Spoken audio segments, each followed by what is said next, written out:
Cuando uno comienza en la provincia, no se puede hacer médico de provincia. Uno va a provincia, tiene que ser médico por eso, ¿no? Por lo menos para hacer levantamiento. Una vez me llamaron, habían 2 cadáveres que habían tirado en el monte. Mira, llegamos, para empezar los sulcas se veían así, los sulcas eran dando vueltas. Y llegamos a la orilla del camino y nos metimos al monte, estaba a unos 20 metros, 20, 30 metros del monte. Había uno y otro había más allá. Dos, que estaban medio. No. Tenía por lo menos una semana muerto. Hediondísimo. La policía, el profesor de la policía era lo que levantaba. Pobre Paco, Ellos son los que sacan. Claro, uno va como médico, uno va y constata, estaban muertos, todo, y nada más, porque la policía ya viene y saca fotos. Pero en los pueblos, pues así no hay mucho, ¿no? Bueno, ustedes son el A34, ¿no? A24. A2, ¿verdad? A24. El A3 el jueves. A24. Vamos a ver cómo. Hoy es 24. ¿Y los vaquearon algunos de ustedes o nada?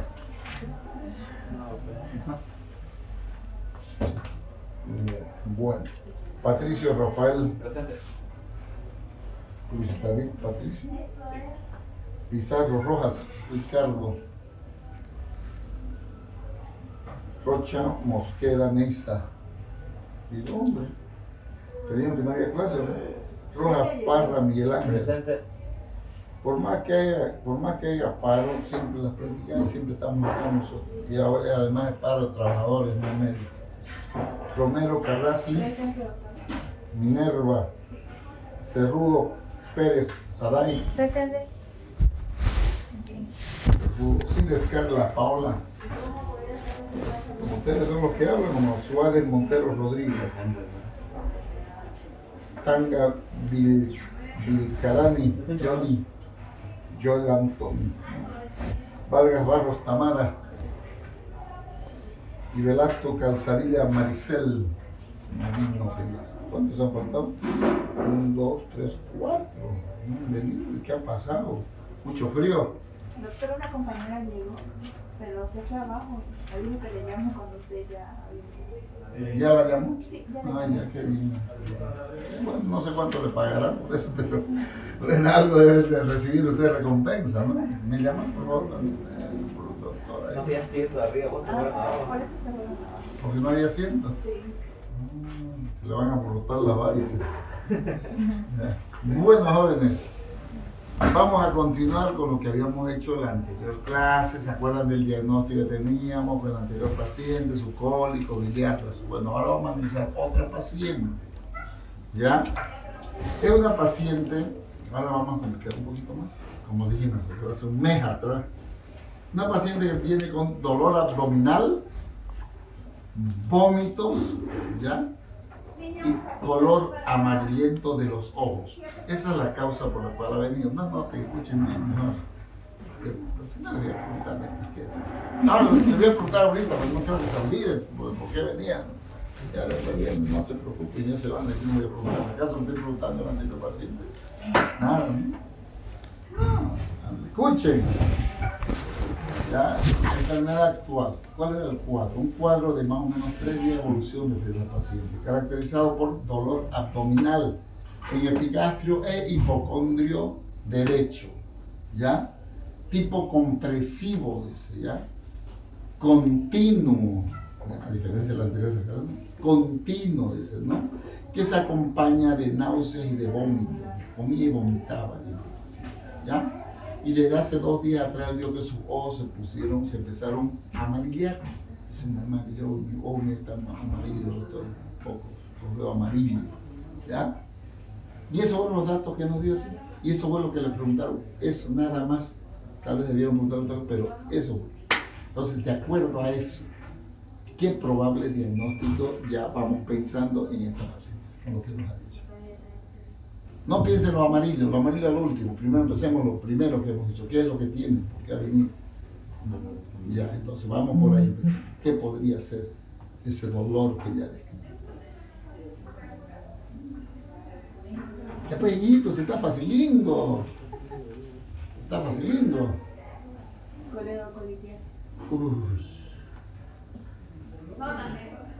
Si hay dolor, ¿qué puede ser? Analizan primero. Coledocolitis es un estado de... A ver, díganme, con lo que le ha explicado la paciente, ¿cómo usted sabe que tiene una coledocolitis? ¿Qué significa coledocolitis? No, coledocolitis. Coledo. ¿Cómo usted ha podido saber por lo que le ha contado al paciente que tiene piedras en el coledo? ¿Cómo ha llegado a ese diagnóstico tan preciso? ¿Ah? Eso es lo que yo trato de enseñarle en esta práctica, mi amor. Que no hablemos por hablar, ¿ya? Tiene que tener fundamento. Por eso usted dice coledocolitis. Bien, no se lo voy a negar. Pero fundamenteme con lo que le hemos dicho que tiene una coledocolitis. Usted tiene que decir, sí, doctor, porque el paciente me ha mostrado, vino con una ecografía y decía que había una coledocolitis. Había huele.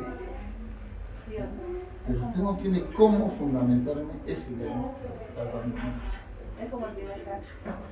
Pero no, si no son diferentes, trato a todos los pacientes lo mismo. No, o sea, no es, este es como el no es como. Analicen, ¿qué tiene el paciente? Un dolor abdominal. Un dolor abdominal, ¿dónde? En el hipocondrio derecho. ¿Y dónde más? En el Epigastrio y hipocondrio derecho. Vaya empezando, ¿qué puede doler ahí? Tipo continuo, permanente, con tipo compresivo, ¿qué puede doler? una colecitis, una inflamación, Una colecistitis, eso tiene más fundamento. porque el dolor es compresivo y continuo. Y continuo un dolor, hay otro que se puede como me punza, me está doliendo todo el tiempo, no importa el tipo de dolor, a veces uno dice de una forma, otro dice aquí, la paciente dice compresivo, continuo acá, ¿y qué más puede doler? ¿No? ¿Qué más puede doler? La colecitis de la vesícula. Una colecistitis, ¿y por qué titis? Porque la parte de inflamación. ¿Por qué? ¿Por qué estaría inflamatorio? ¿Tiene dolor? Ya, pues. También el anterior refería a dolor, el anterior caso. Pero ¿y por qué aquí inflamación? ¿Por obstrucción? No, no le estoy pidiendo la causa. ¿Por qué dirían ustedes tiene una colecistitis y no tiene un cólico biliar? Por eso, pues así de fácil, no le estoy preguntando cosas difíciles. ¿Ya? Si el dolor es continuo, hay algo entonces, dolor continuo permanente, entonces ya hay que pensar que hay algo inflamado ahí. Entonces una colecistitis aguda, ese es el nombre completo. No se dice una colecistitis, no. Colecistitis aguda. Ese es el primer diagnóstico posible que tiene esta paciente. Dolor continuo en hipocondrio derecho, no importa si es compresivo, si es pulsante, si es punzante. Cada paciente interpreta a veces su dolor hasta opresivo, dice uno también, ¿no? ¿Ya? No importa, pero es continuo dolor en hipocondrio derecho. Entonces son 3 días que está la paciente con ese dolor, que ha tenido dolor así. Probablemente ha tomado un montón de cosas y sigue doliendo. Entonces, una colecistitis aguda. ¿Ya? ¿Qué más tiene la paciente después del dolor? Náuseas y vómitos, es decir, come y vomita. ¿Qué podríamos pensar si tiene náuseas y vómitos? Ya se olvidaron, chicos. ¿Se olvidaron de la anterior clase? La misma chola con otra poliedra. ¿Qué dijimos en la anterior clase? Pancreatitis, pues chicos, pancreatitis, ya se olvidaron. Y anotan y no les pasa.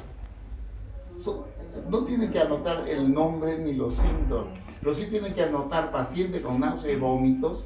¿Ya? Hay que pensar en pancreatitis, y eso sí lo tienen que anotar. Esas cosas son importantes y eso es lo que deberían ver ustedes de la anterior clase. Náuseas y vómitos, una probable pancreatitis, come y vomita la paciente. ¿Ya? Aunque hola niña, ustedes fueron las que fueron a sentarse abajo, no había sido acá. Qué comodidad. Y llegar tarde.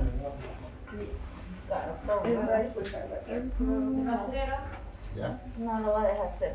Entonces, tienen que pensar en una probable pancreatitis. Tienen una probable colecistitis aguda, náusea y vómito, puta, por ahí hay una colecistopancreatitis. Es una pancreatitis de origen.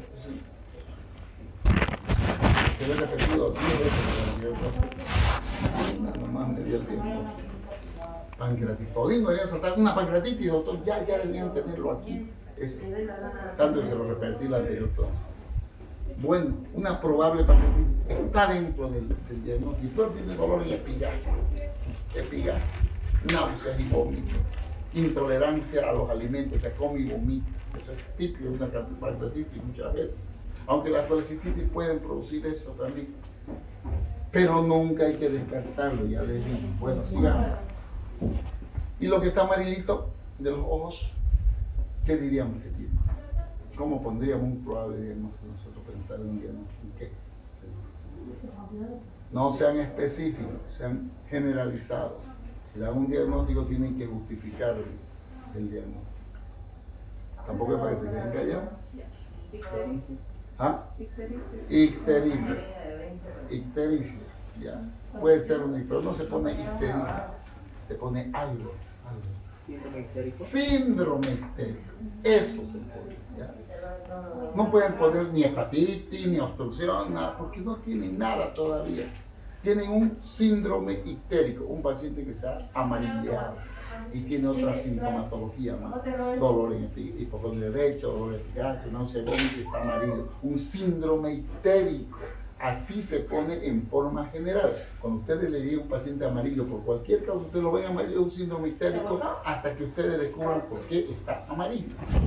¿Ya? Porque hay las ictericias, ¿cuántos tipos de ictericia hay? Tres. ¿Cuáles son? Hepática y Hiposepática. Son las 3 tipos de ictericia que existen. Entonces, tenemos que determinar qué tipo de ictericia es. ¿Ya? Es un síndrome histérico. Y esos son los 3 diagnósticos que podemos sacar con solo preguntarle estas cositas. Tan simple. ¿Ya? Dentro del examen físico de esta paciente, uno la miró a la paciente y sí estaba amarilla. Estaba histérica. Mucosa, piel y mucosa, sobre todo mucosa. Ya los ojos amarillos. Estaba. Al examen físico, la paciente presentaba dolor a la palpación en epigastrio y signo de Murphy positivo.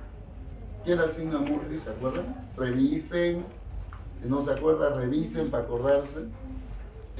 No sé qué anotan, ¿no? O dónde lo anotan, pero parece que ya no lo tienen. ¿Ya? ¿Qué es el signo de Murphy? Dijimos, ¿qué era el signo? Sale positivo cuando creo que se llama, estoy funcionando. ¿Funciona? Perdón, palpando. Ya, eso para funcionar. Perdón, palpando el punto cístico. No. El punto cístico y el paciente refiere dolor y se detiene la inspiración que estaba haciendo. Pero no es el punto cístico. El punto cístico es ahí. ¿Y cómo va a palpar el punto cístico? ¿Qué palpa? La vesícula biliar. ¿Qué es eso? Todo eso, ¿qué? El hipocondrio. Hola. Hola, doctora, ¿cómo está? Dígame.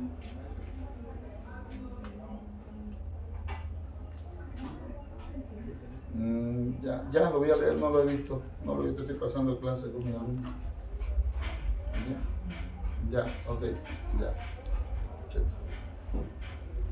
Bueno, entonces es hipocondrio derecho se palpa, no el punto cístico, ¿ya? Es el hipocondrio derecho, es la supresión de la inspiración, sí, ya se los dije, la supresión de la inspiración cuando palpamos el hipocondrio derecho, por dolor, el paciente hace y le duele, ese es el signo de Murphy positivo. Esta paciente tiene el signo de Murphy positivo. ¿Qué significa el signo de Murphy positivo? Sí, todo. Otra significación no saben va a ser el significado. ¿No? ¿Qué significa? Supresión de la inspiración. No, ese es el signo de Murphy, la supresión brusca de la inspiración cuando falta. ¿Pero qué significa? Ah, Murphy positivo. ¿Y eso? No sé. Una colicitita igual Ah. ¿No? Una colicitita igual ¿Indicaría? Ajá. La vesícula está inflamada. La inflamación de la vesícula. Es más científico, una colecistitis aguda. ¿No? Es sinónimo de colecistitis aguda. Entonces, con el examen físico nos confirma más todavía una probable colecistitis aguda en este paciente. ¿Ya? Porque tiene signo de Murphy positivo. ¿Ya? Para el pancreatitis no vamos a verlo. Tiene dolor en epigastrio, no puede ser pancreatitis también, porque hay el dolor ahí. Pero hay Murphy, ¿ya? Y está amarillo. Entonces nuestros 3 diagnósticos que hemos dado están buenos. Coinciden con el examen físico. Nuestros 3 probables diagnósticos. Ahora, la pregunta del millón. ¿Ustedes a esta paciente le hubiesen preguntado alguna otra cosa más? Antes de pedirle el laboratorio, de pedirle cualquier cosa. ¿Le hubiesen preguntado algo? ¿O no le preguntaban nada? Chicos, ¿cómo es?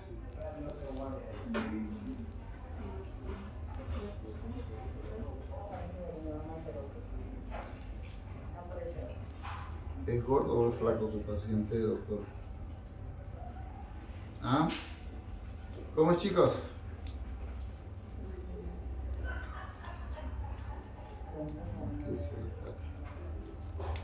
Ya pues, chicos, está amarillo. ¿Le preguntarían algo? Viene de todo su brazo.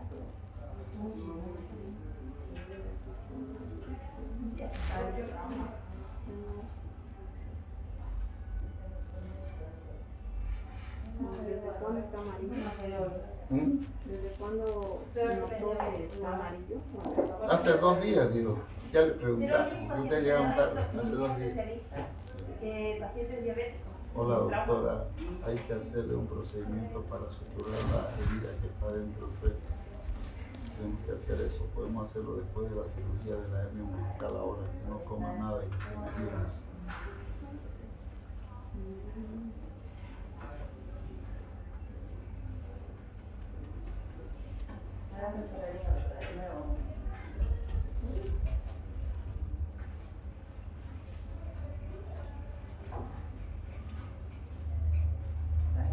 Ya. ¿Ah? ¿Nada le preguntarían? No, pues chicos, no puedo creerlo, que no se les ocurra preguntarle nada. Si ven un paciente amarillo o histérico, no le van a preguntar nada más. ¿Hasta amarillo desde cuándo? ¿Desde hace 3 días?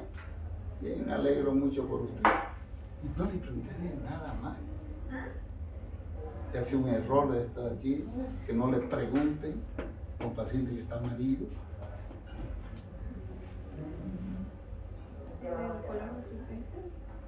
Bendito sea Dios. Una por lo menos. ¿Ya? Es solamente la esa. Y eso viene igual. Sí, no se puede.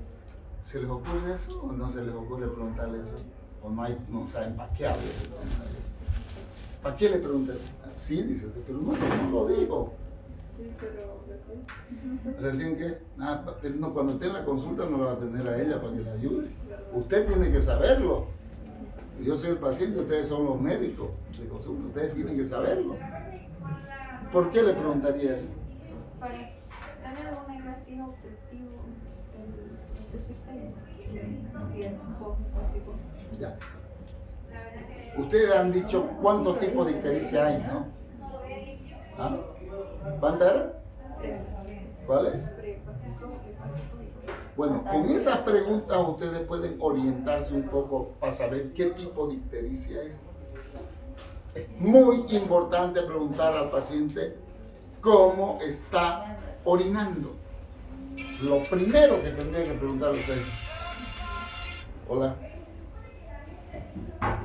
Hola, doctora. Hola. Unos 3.500 más o menos. Porque es con el anestesiólogo. Hay que hacer una práctica. ¿Ya? ¿Ya? Sí, ya ni pueden, muchachos. Bueno, Entonces, es muy importante. ¿Por qué? ¿Qué pasa si ustedes al paciente mayor le preguntan cómo está orinando y el paciente dice, estoy orinando normal, doctor? ¿Para qué le van a preguntar la caca? Porque la caca va a estar normal. Si le preguntan cómo está normal también, ¿qué pensarían?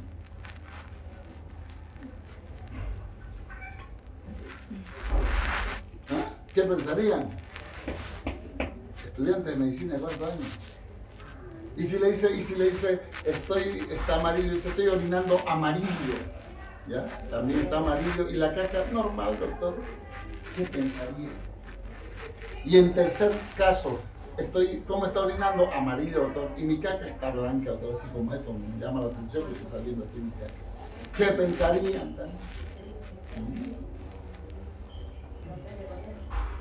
De repente estoy pateando haciendo también con ustedes, a ver de dónde se forma la bilirrubina. Si no saben eso, estamos listos. No están en fisiología, estamos listos. ¿De dónde se forma la bilirrubina? ¿De dónde? La destrucción de los eritrocitos. Eso mismo, la destrucción de los eritritos, de los glóbulos rojos, se destruyen. ¿Y qué pasa cuando se destruyen? ¿Ah? Se transforman en hemoglobina, así claro. En bilirrubina, ¿cómo es? La hemoglobina va a ser degradada, entonces va a pasar se va a dividir en su parte proteica y todo eso y va a acabar en biliverdina y esa biliverdina en bilirrubina, luego se va a unir a la albúmina y va a viajar hasta el hígado. Una vez en el hígado lo tiene que de otra. No me apunten, pues, de la profe. Pero eso lo sabían ellos, ¿no? ¿O no lo sabían? ¿Cómo se van a olvidar de que la bilirrubina se forma de la destrucción de los glóbulos rojos que se divide, se libera hemoglobina, se divide en hem y globina, y la parte hem es la que va a formar la bilirrubina. De ahí proviene la bilirrubina. ¿Ya? Y si se forma la bilirrubina, ¿qué bilirrubina es la que se forma? Indirecta. Indirecta. Indirecta. Por eso cuando le digan cuántas bilirrubinas hay dos. Siempre digan indirecta y la directa. Siempre la indirecta primero. Entonces se llama bilirrubina indirecta o qué? Liposoluble. No, pero no se llama como liposoluble. Es, pero no es su característica, es su nombre. Indirecta.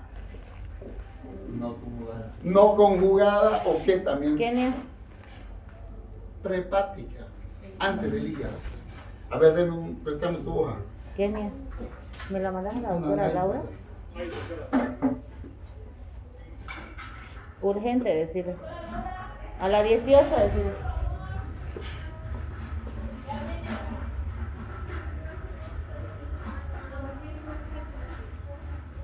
Ya no sé cómo va a salir este dibujo, pero algo saldrá. Ya, ahí está. Falta lo que es electro y abajo ¿Ven qué es esto? ¿Esto? Ahí va el doctor Aponte ahí. ¿Parece o no parece? ¿Qué parece? Día sabía biliar, hace un tronco, siempre era el hepático derecho, hepático izquierdo, la vesícula, el conducto hepato-colédoco, ¿desemboca en dónde desemboca? ¿Ah? En la segunda porción del duodeno, no junto con el páncreas que está la colita. Sí. ¿Ya? Bueno, ahí lo tenemos. Entonces, están aquí los glóbulos rojos. Se destruyen y la hemoglobina se libera y la parte hem va a formar ¿qué bilirrubina? Bilirrubina indirecta, bilirrubina prehepática o bilirrubina no conjugada. Y esa llega al hígado. ¿Ya? ¿Qué características tiene? No, ¿qué características tiene? Liposoluble. ¿Será que es importante saber eso o no? ¿Por qué es importante? ¿Cómo está orinando? Normal, doctor. Está mal. ¿Cómo está haciendo? Normal, doctor. ¿Será que ¿por qué? Porque como es liposoluble no lo podemos eliminar por los riñones. Ahí está, esa es la respuesta. La bilirrubina indirecta no se elimina por riñones porque es liposoluble, se acumula en los tejidos, ¿ya? Y no se elimina, pues entonces el paciente va a decir, hasta amarillo, va a decir, ¿cómo está orinando? Normal. ¿Ya cómo está yendo al baño? Normal. ¿Cuál bilirrubina podría estar aumentada? La indirecta. Es una ictericia prehepática, lo más probable. Así facilito, ¿vieron medicina? Así es facilito. Solo que se la chipan a una vez los fisiólogos, ¿no? Eso. ¿Ya? Es una prehepática porque solo tenés que saber que es liposoluble y solucionaste todo el problema. No está orinando bilirrubina, está elevada. ¿Qué enfermedades pueden producir ictericia prehepática? No nos interesa en cirugía porque eso lo van a ver los clínicos. Nosotros nos interesan las cosas como cirujanos. Bueno, pero ¿qué enfermedad podrían producir aumento de la bilirrubina indirecta? ¿Por qué se forma la bilirrubina? ¡Fuerte! Bueno, ¿qué enfermedad puede producir aumento de la bilirrubina indirecta? Anemias hemolíticas. Las anemias hemolíticas, ¿como cuál? ¿Qué enfermedad produce anemia hemolítica? Malaria, paludismo. Malaria, paludismo frecuente, gente que bueno, dice, ¿dónde está botado en el campo? Por allá, cortando madera, ¿no?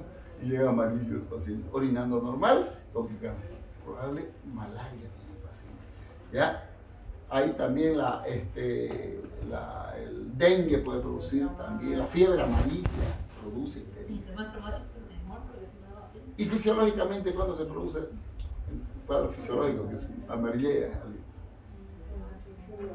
Eso, bien, bien, ya estamos aflojando la lengua. Dios mío, el recién nacido, no se amarilló, está amarillo. ¿Por qué? Porque nace siempre con exceso de glóbulos rojos y hay una destrucción masiva. ¿Ya? Entonces hay que hacerlo orinar para que bote la bilirrubina. Entonces, ¿cómo se metaboliza la bilirrubina indirecta? ¿Cómo la vamos a metabolizar? Que se fue con recién nacido. Ay, la bilirrubina, ¿qué hay que hacerle a ese? Nunca han visto cuando un niño se pone histérico. ¡Ay, no, histericia! ¿Qué hay que hacer con el niño? Es fisiológico, va a pasar unos 2 días o 3 ¿Y días. si se amarillea mucho? Eso depende de los niveles, le puede dar kernicterus. Entonces, para evitar eso, ¿qué hay que hacerle a ese niño? No. ¿Cómo metabolizamos la bilirrubina indirecta? Pero chicos, hombre, ¿de qué escuela viene? Hasta las abuelas saben eso. Oye, hay que ponerlo al sol al pelado, ¿no? Y lo ponen al sol. Los rayos solares, los rayos ultravioletas son los que van a metabolizar la bilirrubina indirecta. ¿Ya? Si no está muy amarillito, póngalo al sol, dice el pediatra. Todas las mañanitas pongan un rato al sol ahí para que vaya metabolizando. Pero ya si está muy amarillo, ya no va, hay que ponerlo en iluminoterapia artificial y hay unas camitas especiales, ya donde lo ponen ahí, están con su foco ahí, todo el tiempo iluminándose para ir metabolizando, porque el kernicterus no es el problema, la impregnación de bilirrubina a nivel del cerebro, ¿ya? Entonces, eso es fisiológico, eso no nos interesa a nosotros. Ahora, vamos a lo siguiente. ¿Cómo está orinando? Cargado todo así, como té cargado. ¿Y cómo está su caca? Normal. ¿Qué pasaría? ¿Qué tipo de ictericia sería? Después.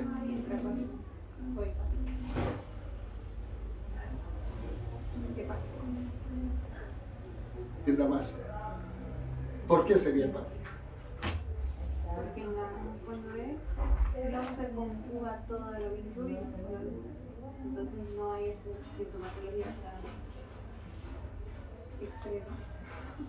No sé. Es una ictericia hepática. Las dos bilirrubinas se elevan. Cuando hay proceso inflamatorio en el hígado, las dos se alteran. Siempre la indirecta por encima de la directa. Siempre. Tanto la prehepática como la hepática, la indirecta es la que manda todo. Pero ya en los procesos inflamatorios hepáticos, como que las hepatitis, pues el paciente va a estar amarillo y orinando también amarillo, ya oscuro, pero la caca va a estar normal. Entonces uno dice, puede ser un problema inflamatorio hepático, una hepatitis puede ser. ¿Ya? Puede ser una hepatitis. Y uno le saca sus estudios y ve que las transaminases están elevadísimas, todo. Y la ictericia está elevada, la bilirrubina, a expensas de la indirecta, pero la directa también está elevada. Y es por eso que está orinando oscuro, porque la bilirrubina directa es ¿qué? Hidrosoluble. Hidrosoluble. Ahora veamos, para aquí dice el dibujito. Llega la bilirrubina indirecta al hígado y aquí se conjuga, ¿ya? Por acción de una enzima que se llama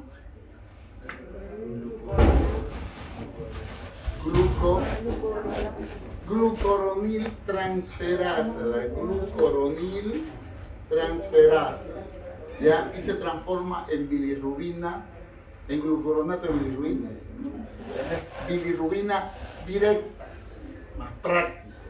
Transforma en bilirrubina directa, bilirrubina conjugada o bilirrubina posthepática.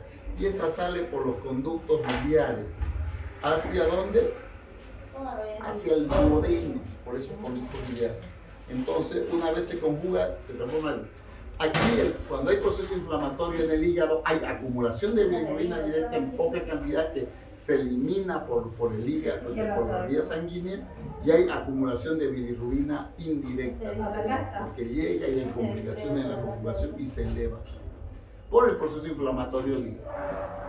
Ahora, si a este paciente le preguntan cómo está orinando, oscuro, y la caca blanca, sin color, no sé por qué, doctor. Ictericia, coluria y acolia. Tres sintomatologías importantes. ¿Dónde sería el problema?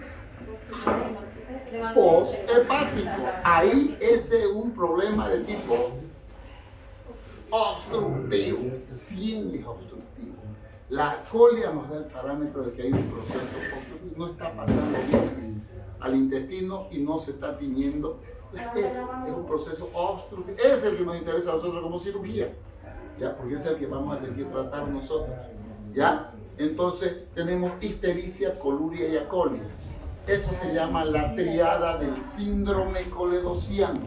Ictericia, coluria, acolia. Anoten eso, esa cosa tienen que anotar, ¿ya? ¿Qué es el síndrome coledociano? Es la obstrucción de las vías biliares. Ese es el síndrome coledociano. ¿Ya? Entonces, cuando yo les diga a este paciente tiene un síndrome coledociano, ustedes tienen que saber que ese paciente tiene una obstrucción de las vías biliares. ¿Y qué es lo que produce la obstrucción de las vías biliares? ¿Qué va a producir? Ictericia, coluria y acolia. Entonces, ya saben, el síndrome coledociano no es ictericia, coluria y acolia. Es la obstrucción de las vías. ¿Qué produce ictericia, coluria? Porque a veces les pregunto, ¿qué es el síndrome coledociano? Entonces es la ictericia, la coluria y la colia. Ay, caramba, hermano, está mal. El síndrome coledociano es la obstrucción de la vía. Por cualquier causa, pero una obstrucción. Y eso es lo que tiene este paciente. Y cuando le preguntamos a la paciente, tenía ictericia, coluria y acolia. Eso no le preguntaron. Por eso le digo, ¿quién le preguntaría a esta paciente? Y nadie le preguntaba nada. Se olvidaron de preguntarle cómo estaba orinando, cómo estaba su perro. ¿Ya? Después recién le preguntaron y a ella. ¿Ya? Y recién cambió. Ya no es un síndrome ictérico. Ya no es un síndrome ictérico. Porque de acuerdo a la sintomatología cambia nuestra presunción de diagnóstico a un síndrome coledociano. Esta paciente sí puede tener una obstrucción, puede tener una coledocolititis, no lo sabemos, puede tener un tumor de cabeza páncreas, ¿ya?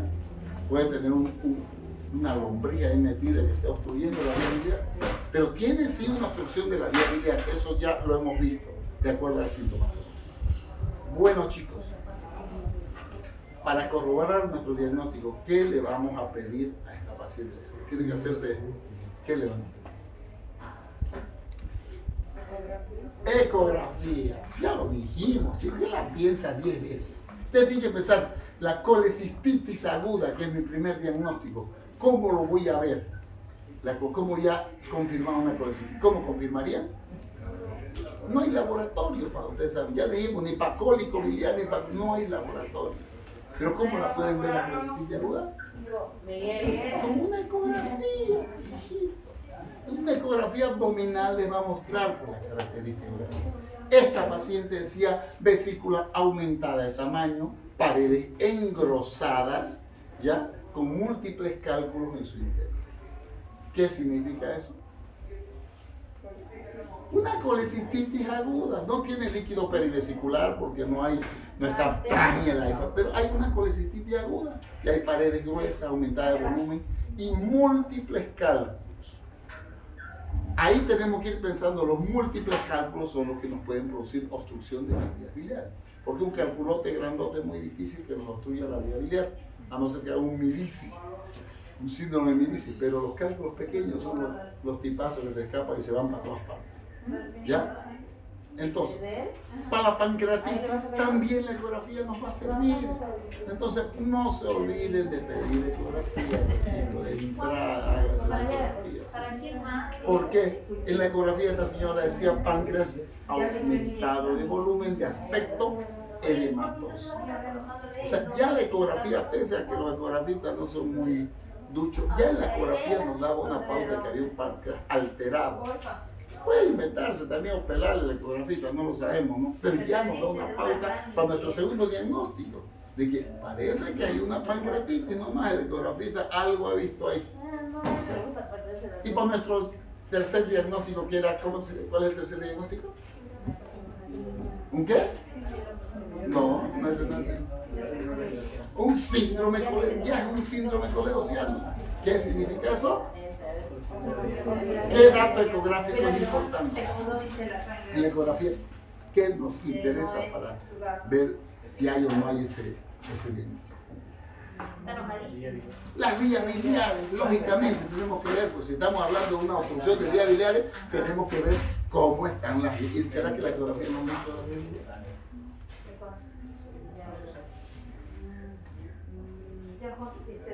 4 a 7 milímetros. Vaya poniendo ¿Y qué es el coledor?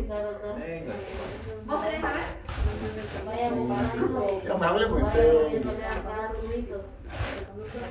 Claro que se ven las vías biliares en ecografía. Inclusive cuando ves el hígado y si hay dilatación de vías biliares intrahepáticas, en la ecografía vas a ver el hígado y vas a ver hígado de aspecto normal, puede ser, pero se observa dilatación de vías biliares intrahepáticas.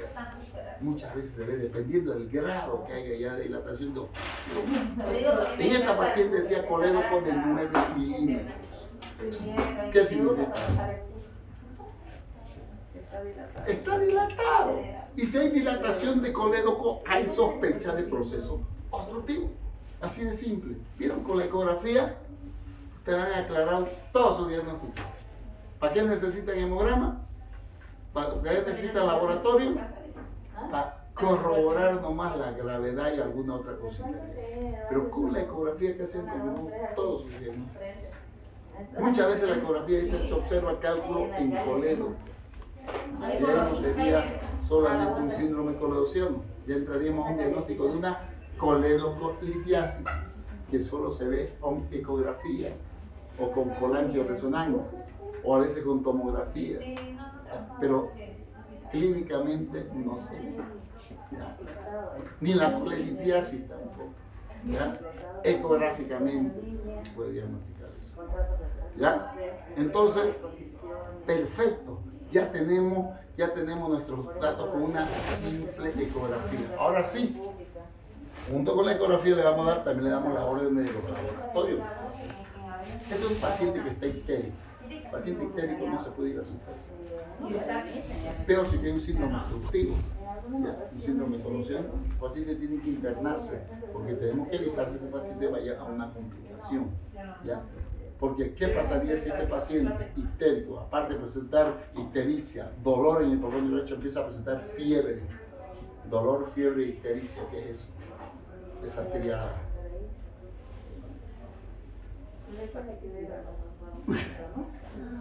¿Cómo pues hepatitis? Estamos en un proceso obstructivo, una hernia, ya mucha casualidad, no una obstrucción, una hepatitis, Dios mío, ¿no? Y que le venga una gastroenteritis, mami, no, mi amor. Es mucha coincidencia que aparte de una obstrucción tenga una hepatitis. Si tiene fiebre, ¿qué podríamos pensar? Infección. ¿Y cómo se llama esa infección? Una colangitis se llama triada de Charcot. Le estoy diciendo dolor, fiebre, ictericia. ¿Cómo se llama esa triada? Le dicen. Eso pues, niña. ¿Ya? Tenés una bilis. ¿Qué pasa? La bilis, bueno, la bilis llega a la vía biliar extrahepática y hay una obstrucción acá, se detiene, se queda detenida, estancada en la bilis, no se mueve y las bacterias empiezan a proliferar las bacterias propias de la bilis. El resto de la bilis, de la bilirruina directa se forma y como ya no puede pasar a la vía biliar, empieza a pasar a la sangre, empieza a elevarse la bilirruina. Pensaré, en el proceso obstructivo, ¿cuál bilirruina estaría elevada? La directa, porque la indirecta llega y se conjuga normalmente. Se conjuga y no pasa nada, mantiene sus límites. A veces puede haber una cierta congestión en el hígado, pero se conjuga y aparece la directa y cuando trata de salir, no hay paso y empieza a acumularse y empieza a pasar a la sangre. Entonces, las ictericias obstructivas se caracterizan por elevación de bilirruinas a expensas de la directa. La indirecta puede estar elevada, pero siempre la directa va a estar por encima. Y a veces muy por encima. ¿Ya? Entonces ustedes hasta que vean uno, bilirruina aumentada directa, este es un proceso obstructivo. Este es otro. ¿Ya? Entonces eso es importante, esos datos que ustedes sepan al ver la bilirrubina y al ver la sintomatología del paciente para identificar. Ya, entonces no podemos dejar que ese paciente, que está como ella, sin fiebre, empiece a hacer fiebre a una colangitis, porque una colangitis es un cuadro grave, es un absceso que está formando en esa zona. ¿Ya? Peor si el paciente, aparte del dolor, la fiebre, la ictericia, presenta obnubilación y coma. Esa se llama pentada de Rey. Fuerte. De Reynolds. Bienvenido a la clase. La pentada de Reynolds. Ahora, ¿qué significa la pentada de Reynolds? El paciente presenta dolor, fiebre, ictericia, está humillado y está por entrar como choqueándose el paciente. ¿Qué pensaríamos que está pasando en ese paciente? Ya tenía una colangitis, ¿no? Tenía una colangitis, se ha empeorado la colangitis. ¿Qué es la colangitis? Infección de la vida. Y si una infección se complica, ¿qué produce? Sepsis. Eso es lo que es una sepsis, ¿ya? De origen vírico. ¿Ya? Entonces, bien, así de facilito uno aprende razonando, ¿ya? Y espero que no se olvide, ¿ya? Entonces no podemos dejar que esa facilidad, por eso es un paciente con ictericia obstructiva internado a iniciar antibióticos y tratar de solucionar el problema lo más rápido que se pueda. Entonces, si está con pancreatitis, peor de adentro internado, no se puede. Tiene una colecistitis aguda, sí hay que resolver esa colecistitis aguda y la única forma de resolver una colecistitis aguda es con cirugía. Antibióticos y operar al paciente para que se olvide de ese problema. Esta es una colecistitis aguda litiásica, ¿sí o no? Ya en ecografía hemos visto que tiene cálculo. Entonces una colecistitis aguda litiásica, ya lo inventamos otro nombre más a nuestro diagnóstico, litiásica, porque con la ecografía lo vimos. Bueno, si tenés algo trancado, un líquido estancado ahí, ¿qué hay que hacer para solucionar eso? Hay una palabrita que me gusta. ¿Ah? Drenaje. Esa es la palabra. Si tenés tu bilis estancada, parada, que se está transformando en pus, ¿qué tenés que hacer con eso? Drenar la vía biliar. Ese es el tratamiento que hay que hacer en los procesos obstructivos. Drenaje de la vía biliar. ¿Cómo? De la forma más rápida, más eficiente y mejor que hay a drenar la vía biliar. Hay varias formas. ¿Ya? El gold standard del drenaje de la vía biliar en nuestra actualidad se llama ERCP, colangiopancreatografía retrógrada endoscópica, llamada también en castellano CEPRE, colangiopancreatografía retrógrada endoscópica. ¿Ya? Y es un estudio que se hace que es estudio diagnóstico y es tratamiento. ¿En qué consiste? Cuando hablamos de colangiografía, ¿qué significa colangio? ¿De qué hablamos cuando hablamos de colangio? De las vías biliares, eso tienen que tenerlo bien en mente. Colangio, vía biliar, cole, decir, colangiografía, ¿qué significa? ¿A 17 no le van a sacar? grafos. ¿Qué significa grafos? Dibujo, eso, es un dibujo de la vía biliar, colangiografía. Pero no lo vamos a dibujar. ¿Cómo se dibuja? Mediante contraste, porque la vía biliar no se va a ver. Y para ver con contraste hablo con radiografía. Por eso se llama colangiografía, es una radiografía contrastada de las vías biliares. Puede ser estática o dinámica. Generalmente dinámica con fluoroscopía. Metemos contraste a la vía biliar y le sacamos la fluoroscopía. ¿Saben qué es fluoroscopía? La radiografía es dinámica. Esa es pantalla fluoroscópica, donde uno se para atrás y se ve el esqueleto moviéndose así. Esa es la fluoroscopía. Pues hay máquinas que botan fluoroscopía y fluorescencia en una pantalla. Entonces muchas veces metemos contraste con fluoroscopía y se ve en la pantalla cómo se dibuja la vía biliar. Eso se llama una colangiografía. Hay varias formas de hacer colangiografía. Esto es una colangiopancreatografía. ¿Qué significa? Radiografía contrastada de vías biliares y del páncreas. ¿Qué es la vía pancreática? Pues el páncreas no lo vamos a ver, ¿no? Es la vía pancreática. Accesorio de la orina, ¿no? Que lo vamos a ver. ¿Ya? Entonces, esta es una colangiopancreatografía retrógrada endoscópica. ¿Por qué se llama endoscópica? Porque lo hacemos a través de endoscopía. Se entra con endoscopia a través de una porción del duodeno, ¿ya? Llegan a la papila, le ponen un catéter y le meten contraste en forma retrógrada. ¿Qué significa retrógrado? En contra del flujo biliar. La bilis viene de allá y acá le meten contraste en contra. Por eso se dice retrógrada. Anterógrada es cuando se mete el contraste de arriba hacia abajo.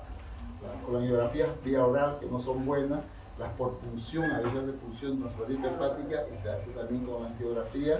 Hay unas mixtas que se hace a través del cístico, en cirugía, ya, pero esta es retrógrada. Entonces mete un catéter, mete en contraste y sacan la fluoroscopía y ven, van a ver la causa de obstrucción.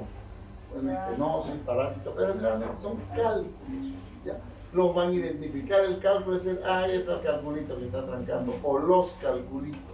Entonces, ¿qué hacen con la papila? Le hacen un corte, una papilotomía, la abren un poquito más y le meten una pinza, que es una dormia, que es como una canastilla, y con la colangiografía lo atrapan el cálculo y lo sacan.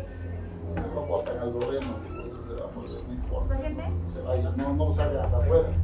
No hay problema, ¿no? ¿Ya? Entonces lo sacan y empieza nuevamente a fluir la orina a través de esa vía porque está trancado. Y ese es el tratamiento gold standard, como el número y el tratamiento ideal para esos pacientes. Aparte del diagnóstico, hacemos un tratamiento y le solucionamos el problema de la vía biliar, ya de la obstrucción. Y después, si quieren, operamos días después ya de la vesícula y se la sacamos la vesícula por vía laparotomía. Claro. Antes no existía la RCP hace 40 años atrás, no existía. Entonces había que hacer cirugía de exploración de vías biliares. ¿Ya? Como dijimos, son pacientes que no podemos esperar que hagan una colangitis. Vamos, si ya están con colangitis, hay que drenar lo más rápido que se pueda esa vía biliar. ¿Ya? Entonces antes se entraba, se operaba, se hacía la colestectomía y a través de ese conducto cístico se metía un catéter y se metía el contraste y se sacaba con angiografías intraoperatorias. Y ahí le íbamos la vía biliar y decía, ahí está el caso. Abríamos el colegio y con pinza sacábamos, lo liberábamos el cálculo del colegio. Pero hacíamos coledocotomía, que no debía hacer. Pero no había más. Y el colédoco no lo suturábamos, le poníamos un tubo de Kerr, un tubo en T, se dejaba como un tutor ahí. Y sobre ese tubo se lo cerraba el colédoco como un tutor para evitar la estenosis del colédoco, para evitar fugas de bilis de esa estructura del colédoco. Y ese tubito salía que a la parte larga de la T salía. Y durante 21 días el paciente se iba a su casa con su bolsita y botando bilis. ¿Ya? Y ya después de 21 días hacíamos una colangio a través de ese Kerr, ya una colangio transfer para ver que estaba todo libre en la vía biliar y pasando contraste al duodeno, y lo cerrábamos y se lo sacábamos después. Y lo dábamos más porque hace una fístula y esa fístula después se cierra. Y eso era lo que se hacía antes. Ahora con la RCP ya no se hace. Se lo resuelve con RCP, los endoscopistas lo resuelven. ¿Ok? Y eso es lo que teníamos que hacer. Tenemos que hacer con esta paciente, cuando usted tiene una paciente obstruida, hay que enviarla a que se hagan ERCP.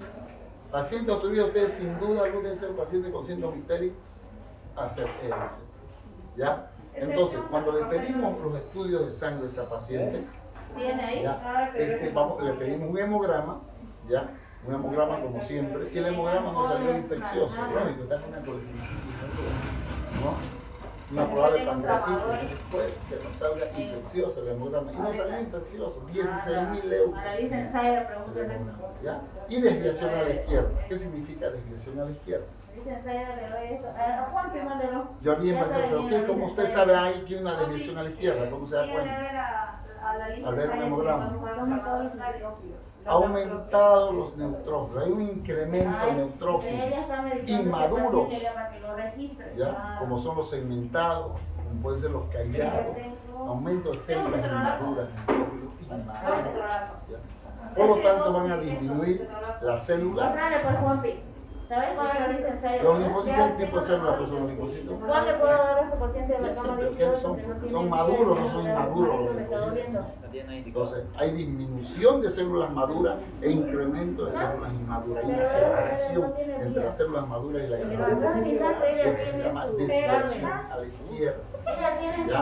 Luego, por dilución disminuye los linfocitos, se aumenta las células inmaduras por dilución disminuye. Pero no tenemos que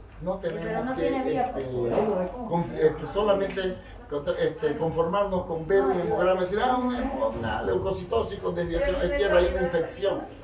Eso no deberíamos conformarnos con eso. No sé si así se lo enseñaron o le enseñaron a analizar un hemograma, ¿ya? Porque un hemograma hay que analizarlo. Es como una guerrita. Yo sé que a ustedes las mujeres no les gusta mucho la soldadita, una guerrita. Más nos gusta a los hombres, pero así tienen que verlo. Esto es como un juego, ¿ya? ¿Qué es lo que pasa? Los glóbulos blancos son nuestros soldaditos que tenemos sardas y tenemos SEAL, o Rangers, si quieren, ¿no? Los Rangers, o sea, son los glóbulos limpios, esos son los tipazos, esos son los específicos, esos son los destructores. En cambio, los neutrófilos son los sardas, pues, ¿no? Entonces, cuando hay una invasión bacteriana, un ataque, el organismo manda a todas las sardas, formar sardas que vayan y se agarren a sopapo, puñete, patada, como puedan que peleen, ¿no? Porque así se hace, eso es lo que hacen los neutrófilos. Van y se prenden y en primera línea están atacando ahí, ¿no? También los linfocitos están acá, identificando a los que ya conocen, con su mira telescópica y dicen, este sí, también los linfocitos forman anticuerpos específicos para gérmenes que ellos tienen memoria. Y cuando no los conocen, agarran memoria y les generan anticuerpos contra esos que no conocen también, ¿no? O sea, son sumamente importantes. Por eso es que eso no lo podemos perder. Porque el rato que estemos perdiéndolos a ellos significa que estamos perdiendo la guerrita, ¿ya? Que los sardas siguen peleando ahí, pero los linfocitos no pueden bajar de un nivel específico. Significa que están perdiendo tu ejército valioso. Y va a llegar un momento en que también los neutrófilos van a empezar a defender, ¿ya? Porque el organismo no tiene capacidad de formar, ¿no? Porque está perdiendo ahí. ¿Qué es lo que evita estos linfocitos? Que las infecciones no se vuelvan más graves, ¿ya? Porque ellos actúan con los anticuerpos para destruir los gérmenes específicos, los dañinos en sí, los que están produciendo daño, ellos los identifican y los destruyen. Y evitan que una simple infección se vuelva en una infección grave, ¿ya? Lo que no sucede en el paciente con SIDA. El paciente con SIDA, al tener linfopenia, menos de 500 linfocitos por campo, ¿ya? Por porcentaje, ¿ya? Tiene 16.000 euros, de esos 16.000 euros, menos de 500 enfermos. Es nada, le viene una infección pulmonar, se transforma en una neumonía y el paciente se muere de neumonía. ¿Por qué? Porque tenés una tropa de neutrófilos peleando como sea, pero no van a influir si no tenés una buena carga linfocitaria que sea más específica y eviten que esa enfermedad se vuelva grave, ¿ya? Entonces, ¿qué es lo que cuando ustedes vean un hemograma, siempre tienen que ver el porcentaje de linfocitos, ¿ya? Si tiene 16.000 euros, ¿ya? Y tiene 15% de linfocitos, ahí dice 16.000 euros, hay una leucocitosis, ¿no? Y ven los linfocitos 15%, no se quita, no importa, puede estar en 85, significa que hay desviación a la izquierda, hay una infección. ¿Qué tienen que ver los linfocitos? Si dice 15%, por ejemplo, tienen que sacar el 15% de 16.000. Aquí se les empieza a complicar, sobre todo a los fiscales y la mayoría de los particulares, cuando hablamos de porcentaje, el 10% de 16.000, ¿cuánto sería? A ver, le dije, se le complicaba. Le hablan de porcentaje y se le cierra la mente. ¿Ah? ¡Wow! La primera colegio particular adivinó que el 10% de 16.000 es 1.600. Bueno, se les bloquean, así como le hablas de porcentaje y se bloquean. O sea, no son capaces de decir el 10% de 16.000 dividido entre 10, es 1.600. No, se bloquean. Eso es típico estudiante de medicina. Le hablas de porcentaje o números, se bloquean los estudiantes de medicina.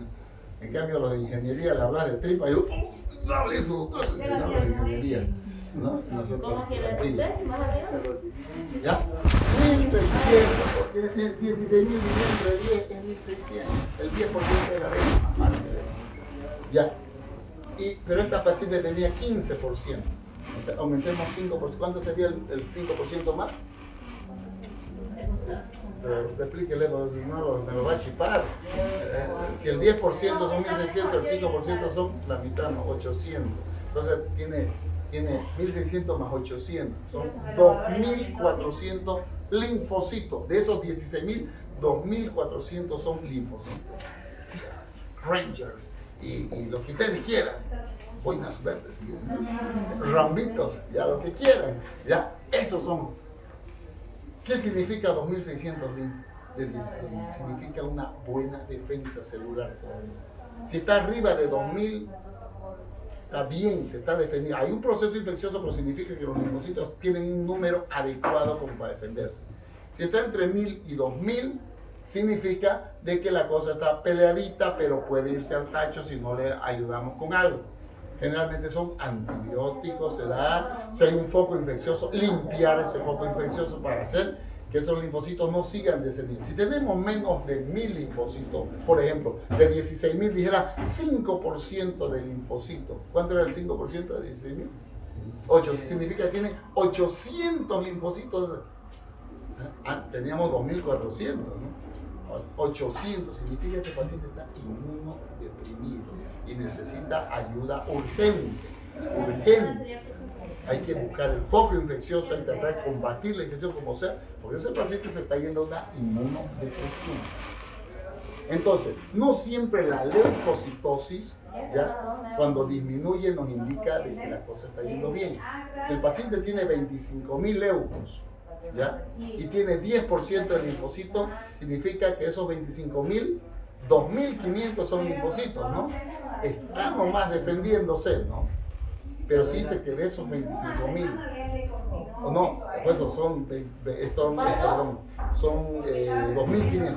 Pero si vemos que la leucocitosis baja a 20.000, decimos, wow, bajó a 20.000, decimos, está mejorando. Pero si vemos los linfocitos que en vez de subir bajan de 10% a 5%, ¿cuánto sería el 5% de 20.000? ¿El 10% cuánto? ¿De 20.000? 2.000. ¿El 5% cuánto sería? 1.000. Días antes tenía 25.000 leucos, pero tenía 10%. Ahora bajó a 20, pero tiene 1.000 linfocitos. De los 2.500 que tenía, bajó a 1.000. ¿Qué significa eso? Está yendo al tacho, el paciente está yendo a una inmunodepresión. No es que estén mejorando porque han bajado los leucos, ahí bajaron los leucos. Cuando bajan los leucos y bajan los linfos, significa que está yendo mal. Pero si bajan los leucos y suben los linfos, ahí sí estamos yendo bien. La desviación a la izquierda se va desapareciendo y los leucos van bajando. Pero si los leucos van bajando y la desviación a la izquierda se profundiza más, la cosa va mal y ese paciente está yendo a una sepsis probablemente. ¿Ya? Y va a llegar un momento en que van a seguir bajando los leucos y el paciente no va a llegar con un linfocito o 0 linfocitos ya, porque no va a tener para defenderse ese paciente. ¿Ya? Porque el organismo se cansó. La inmunidad celular ha sido vencida. Entonces, eso es lo que ustedes tienen que analizar cuando vean el hemograma. No sé si antes se lo dijeron. Ya, doctor, ¿dónde está? Ahora cuando vean un hemograma, veanlo de diferente forma. ¿Ya? Veanlo como son los soldados que tiene ese paciente y ver en qué estado está ese paciente. ¿Está mejorando o está empeorando ese paciente? ¿Entienden? Vamos a hacer la entender aquí en mi colega. no le entendía muy bien eso. Porque uno tiene que tener un poquito más de imaginación para verlas las cosas. Así es más fácil verlas. Ya, a veces se lo explica uno, no, me lo porque uno me hace chico ahí. Ya. Bueno, pues ya nos desviamos. ¿Ya? Ese era un conocimiento aparte. El programa ya estaba infeccioso, pero estaba manteniendo, estaba todavía defendiéndose. Aparte de eso hay que pedir un tiempo de coagulación, sangría y protrombina, ya, o sea, coagulograma. ¿Por qué la protrombina es importante pedir? Porque la vitamina K, ya, la protrombina es dependiente de la vitamina K, ya, de los factores K dependientes, que son 4. Estos factores se forman cuando se absorbe la vitamina K, pero la vitamina K para absorberse necesita bilis y se absorbe en el duodeno la vitamina K. Y si no llega a bilis, no se absorbe. El tiempo de protrombina se altera. De 100%, que es lo normal, va a bajar a 90, 80, 60%. Significa que la coagulación está mal. ¿Ya? Que van a tener problemas con sangrado. Entonces hay que ponerle vitamina K a este paciente. Pues es importante en todo paciente histérico, obstructivo, pedir tiempo de protrombina para ver cómo está. La ella estaba a 75%. Harto había bajado. ¿Ya? Aparte de pedimos grupos sanguíneos. Nos vamos a la parte química sanguínea, como les digo, la glucosa, siempre pedir glucosa, urea, creatinina. Ya, para el diagnóstico de colecistitis aguda no hay, lo único que nos va a indicar es la leucocitosis, que nos orienta que hay un proceso infeccioso, está infectada, probablemente la vez. Pero ya nos vamos a la pancreatitis. Y para la pancreatitis vamos a pedir, ¿qué vamos a pedir? Enzimas pancreáticas, ¿no? En esta paciente le pedimos y la amilasa estaba en 300, en 580 y la lipasa en 30. ¿Cuánto es lo normal de amilasa? 120, 580 y la lipasa hasta 15. Ahí hay algunos otros valores, 15, 30. ¿Qué significa? Yo le voy a decir cuál es. ¿Qué significa? No sabe.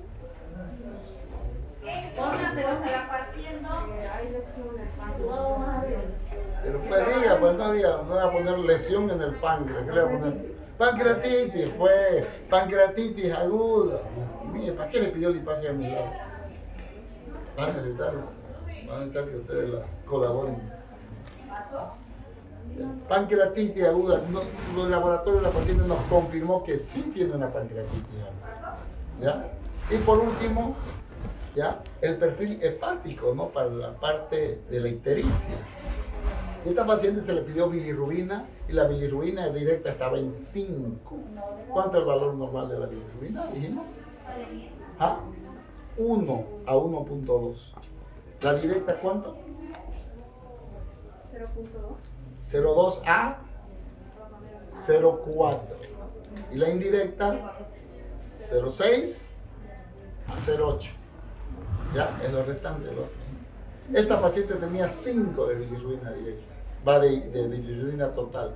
La directa en 3.5 y la indirecta en 1.5. ¿Qué quiere decir eso?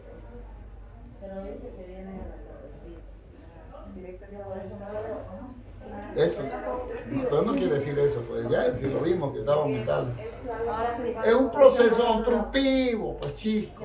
Bilirrubina directa elevada y la indirecta también elevada, pero en menos proporción. Es una bilirrubina total es elevada a diferencia de la directa. Proceso obstructivo, ¿ya? Le pedimos fosfatasa alcalina, estaba en 450 de fosfatasa alcalina.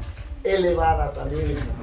Corrobora más un proceso obstructivo porque la bilirrubina directa es rica en fosfatasa alcalina.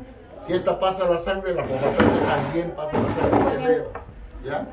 Entonces, con el examen de sangre, pues ya sabíamos que era un proceso obstructivo, ya sabíamos todo, ¿ya? Pero ahora ya sabemos cuánto bilirrubina tiene, sabemos cuánto están los valores de pancreatitis, ¿ya? Y sabemos que hay un proceso infeccioso que hay que meter antibióticos también para la colecistitis aguda, ¿no? ¿Ya? Entonces, esta paciente hay que internarla. A esta paciente se le hizo una ERCP y se encontró un cálculo en la vía biliar y se le extrajo y se solucionó el problema de la vía biliar. ¿Qué tendríamos que hacer después?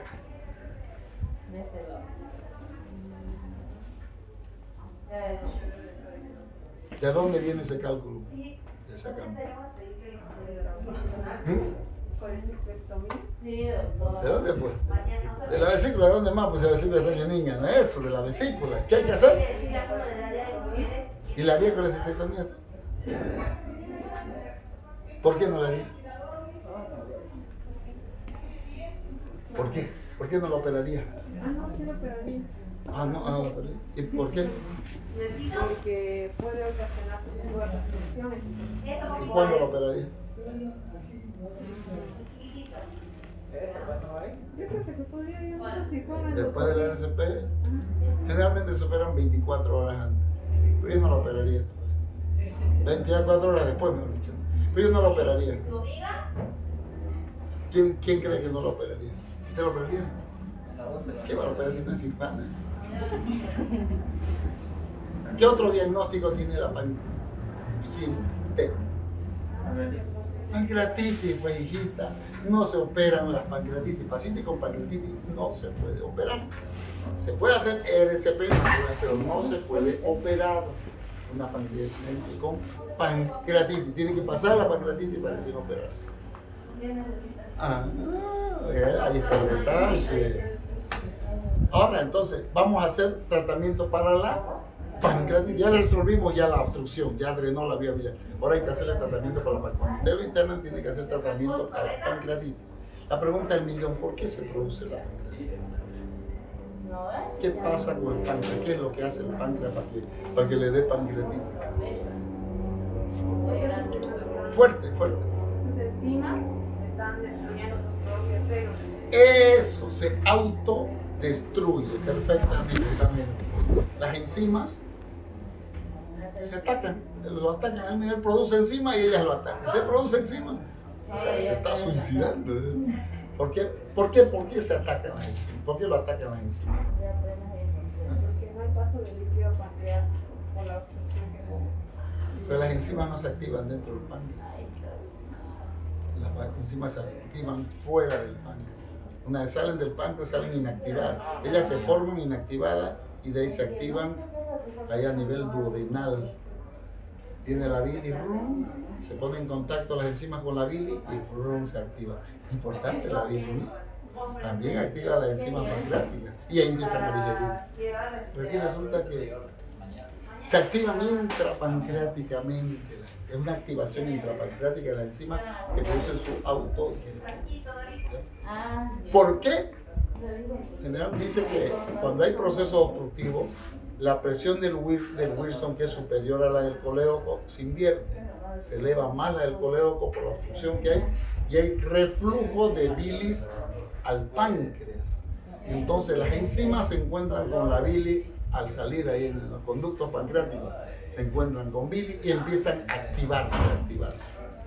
Pero hay un detalle, las enzimas no actúan ya sobre tejidos sanos, no destruyen tejidos sanos, ¿ya? Entonces no deberían autodigerirlo al páncreas.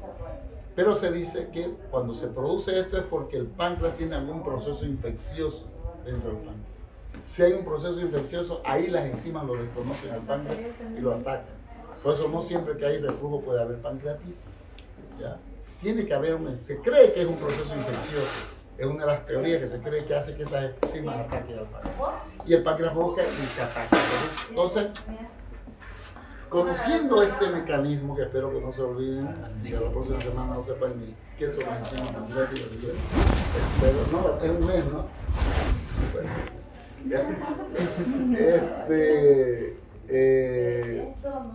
conociendo este mecanismo, ¿ya? ¿Qué tendríamos que hacer para que hagamos tratamiento para la pancreatitis? ¿Qué tendríamos que hacer? Hacer que el paciente no coma nada de alimento líquido para que ¿Y qué la tiene que glándula ver? descanse su secreción y no esté secretando ¿Qué en cosa? el duodeno. ¿Qué no está secretando qué en el duodeno? Si no es en el duodeno, el problema es adentro del páncreas. Pero me gusta tu idea, está buena. ¿Qué es lo que hay que hacer? Si está ahí un fuego ahí, pues el páncreas quemándose. Y aquí están echándole gasolina y gasolina y gasolina. Para apagar el fuego, ¿qué decías? ¿Te vas a echar agua ahí al fuego o qué vas a hacer? ¿Ah? ¿Qué vas a hacer para apagar ese fuego? Facilingo, no lo pienses mucho. Le vas a echar agua y aquí la gasolina salió agua y gasolina. ¿Quién gane? ¿O cómo? ¿Ah? En vez de agua, al fuego. ¿De dónde va a sacar tanto suero para apagar un incendio? ¿Ah? Ah, por fin se les ocurrió. O sea, vos ves que está chorreando gasolina acá, está la valvulota y vos le echas agua y la gasolina que prende y vos apagás. Manuel. ¿Ah? ¿Qué es lo que tendríamos que hacer? Cortar pues la gasolina, y cortar la gasolina no necesitas ni echarle agua, esperar que se consuma un poco y ya se va a apagar, ¿no? Porque ya no hay más gasolina. ¿Y qué pasa si hay un páncreas ahí que está inflamado y está produciendo enzimas? ¿Qué hay que hacer? Y las enzimas son como el fuego. Hay que frenar la producción de enzimas, lo que decía su compañero. Pero no lo supo explicar. ¿Ya? Hay que producir un reposo glandular, se llama. Ese es el primer pilar fundamental del tratamiento de la pancreatitis. El reposo glandular. Hay que hacer que ese páncreas repose y no forme enzima, porque no podés evitar que se activen. Se van a activar, se ponen en contacto con la vida y se van a activar. Pero sí podés evitar que ese páncreas deje de formar. ¿Y cómo vamos a dejar de formar? ¿Enzima? ¿Ya pues, Joel? ¿Luciste? ¿Qué dijiste? Que no coma. Es el estímulo para que el páncreas produzca enzimas son los alimentos. Todo lo que metes por la boca, hasta el agua, va a hacer que el páncreas produzca enzimas. Entonces, si queremos que ese páncreas no produzca enzimas, no le demos de comer nada al paciente. Y ese es el primer pilar que tenemos que hacer. Reposo glandular. ¿Cómo conseguimos el reposo glandular? NPO. No puede comer nada. Así le va a decir al paciente, señor, usted no puede comer nada, señor. Ni agua va a tomar. ¿Cuánto tiempo toma? 3 a 4 días, a 5 días. Que es lo que tarda más o menos el 80% de las pancreatitis edematosas en curar. El 20% pueden llegar a complicarse las pancreatitis, mucho menos frecuente. Pero el 80% con un tratamiento adecuado ya para y soluciona. Pero tiene que hacerlo el tratamiento del paciente, porque no es lindo tirarle 3 o 4 días sin comer. Da hambre, pero si es lo lindo, ahí los gordines son tragos. Entonces, un paciente que está haciendo un tratamiento con pancreatitis, ustedes como médicos tienen que mirar su velador ahí, ir a mirar el velador, porque no puede estar haciendo NPO el paciente con su agua, con su refresco, sus galletas, sus manzanas, ahí al lado. No, ¿cómo puede estar en NPO un paciente con todas esas cosas al lado? ¿Ya? Cualquier ratito la va a comer, por más que le diga, no, esta es de mi vecino, es de... No, señor, eso no puede, tiene que estar vacío su velador del paciente. Mirar debajo de la cama, puede ser debajo de la cama, guardar su cajita, ¿ya? Pero ¿cuál es lo más importante? Aparte de indicar y decir que no tienen que tener alimentos cerca, es que el paciente agarre conciencia de la gravedad que puede tener esa enfermedad. Decir, señor, usted tiene una pancreatitis, su páncreas se está atacando, ¿ya? Usted come y el páncreas se ataca y se está destruyendo, ¿ya? Y si esto sigue, usted se va a complicar, probablemente tenga que ir a una terapia, en terapia se puede complicar y puede morirse, ¿ya? Su enfermedad de usted no es simple, es grave, y si se complica se vuelve más grave, ¿ya? Entonces el paciente tiene que agarrar conciencia de que sí tiene que hacer el tratamiento. Porque si usted le dice, sí, tiene una pancreatitis y no tiene que comer, vaya, mira, este doctor me va a matar de hambre. O sea, no le va a entender la gravedad del cuadro que tiene. Entonces es muy importante que ustedes lo hagan hacer conciencia al paciente de la gravedad del cuadro que es una pancreatitis. Pancreatitis, como en 3 o 4 días puede pasar, el paciente no le duele nada, ustedes empiezan a darle dieta líquida, empieza a tolerar, si no hay dolor, cambian a líquida 2, después blanda blanca, si no hay dolor, pasó la pancreatitis. Más los laboratorios, las enzimas que se estén normalizado todo, pasó. Pero si ese paciente no hace caso, ese paciente puede ir a una complicación, hasta llegar a una necrosis pancreática, una pancreatitis necromorrágica y morirse, ¿ya? Entonces es muy importante. El segundo pilar fundamental del tratamiento después del reposo glandular es la hidratación. Un paciente que no va a comer, tiene que estar bien hidratado, inclusive cuando está, a veces le tiene hasta 6, 7 días sin comer el paciente porque el cuadro es un poquito complicadito, necesitan nutrición parenteral, se pone para para ayudarlo, pero la hidratación no puede faltarle líquido. El tercer pilar, los antibióticos. Si se dan cuenta, es parecido a las indicaciones que dimos en la anterior clase, ¿no? Las indicaciones médicas. Los antibióticos. Nosotros utilizamos siempre antibióticos en pancreatitis porque vienen acompañados de otros procesos de colecistitis aguda, de procesos infecciosos. El paciente viene. En otras partes, en otros países dicen que el 80% que son las pancreatitis reumatosas, esos pacientes no debería darse el antibiótico porque no hay necesidades. Pero nosotros seguimos utilizando y bueno, a ver no sé hasta cuándo. En los congresos dicen que no se hay una pelea de usar y no usar, usar. Y el cuarto pilar fundamental del tratamiento es la analgesia, los calmantes, los analgésicos que le van a dar a este paciente, que tienen que ser analgésicos buenos porque las pancreatitis duelen, pero no derivados de la morfina, ningún opiáceo, ¿ya? Porque eso produce espasmos de esfínter y nos va a producir un espasmo del esfínter de Oddi y nos puede empeorar una pancreatitis, ¿ya? Entonces no se utiliza derivados opiáceos o morfina, ¿ya? Podemos usar los AINES, no hay problema, ketorolaco, ¿no? Eso no hay problema, ¿ya? Y después vienen las demás indicaciones que nosotros dimos en la anterior clase, el orden, ¿ya? De las mismas indicaciones, ¿verdad? Pero estos cuatro pilares fundamentales en pancreatitis sí se hacen. Si ustedes ven, con este tratamiento de pancreatitis también van a tratar la colecistitis aguda, porque sirve para la colecistitis aguda, ¿ya? El uso de analgésicos, antibióticos, antiinflamatorios, la hidratación. ¿En qué difiere un tratamiento de colecistitis? Que el paciente con colecistitis aguda puede comer, ¿ya? Si el paciente solamente tiene colecistitis y no tiene pancreatitis, sí le pueden iniciar una dieta de líquida 1 y líquida 2 de acuerdo a los TLR, si no está vomitando mucho. Si no está vomitando, para la dieta blanda puede comer el paciente con colecistitis. El paciente con pancreatitis no puede comer. El tratamiento es similar, pero no puede comer. ¿Ok? Y con esto tienen su tratamiento que han hecho como médicos generales, no como especialistas, sino como médicos generales han hecho sus indicaciones, su solicitud de estudios, su laboratorio. La ERCP ustedes la pueden pedir también, no es necesario que la pida ni el clínico ni el cirujano, ustedes pueden pedirle a la ERCP, ¿ya? No esperar a que porque a veces tienen que programarlo para la tarde, y ustedes esperan que llegue el especialista, hasta que llegue el especialista, para el otro día se retrasa. No, ustedes piden, porque ustedes tienen que tener el criterio de qué es lo que tienen que pedir cuando el paciente está con una ictericia obstructiva, ¿ya? El tratamiento de pancreatitis, ustedes ya tienen que internar a ese paciente iniciando un tratamiento para pancreatitis, con los cuatro pilares fundamentales del tratamiento que tienen que saber. Y si por X o Z están en provincia y tienen que seguirlo a ese paciente, tienen que seguirlo ustedes como médicos generales, a no ser que ya vean que 4 o 5 días el paciente sigue mal, ya necesiten tomografía, ya para derivarlo a ese paciente porque no ha resultado. Y generalmente no resulta porque el paciente a veces no tiene conciencia. Se levanta, va a tomar agua al baño, pide alguna galletita y se las come, o sea, no hacen caso a su tratamiento. Y por eso se prolonga. No siempre se complica, pero se prolonga. A veces una semana, recién después de una semana el paciente empieza a mejorar una pancreatitis aguda, ¿no? Entonces es muy importante todos estos tips. Eso que les digo son tips, así, ¿ya? Cosas que le van a facilitar mucho en su vida, en su desempeño como médico general. ¿Ok? No como cirujano, no como médico general. Que han hecho prácticas de cirugía en algún momento. ¿Ok? ¿Alguna pregunta, jóvenes? Antes que nos vamos. Vámonos entonces.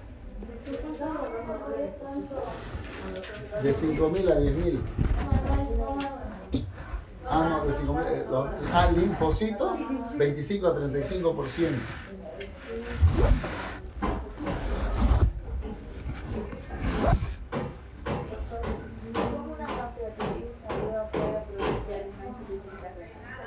Eso es por el síndrome de falla multisistémica.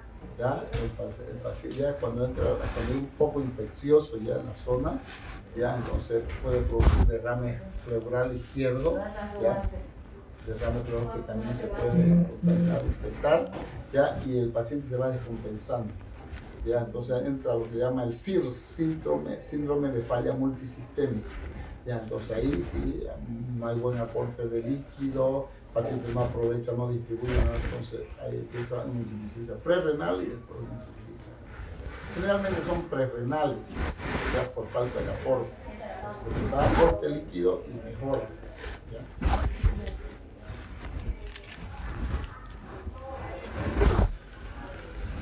Bueno, jóvenes, fuímonos. ¿Quiénes son las tardonas? La busca así.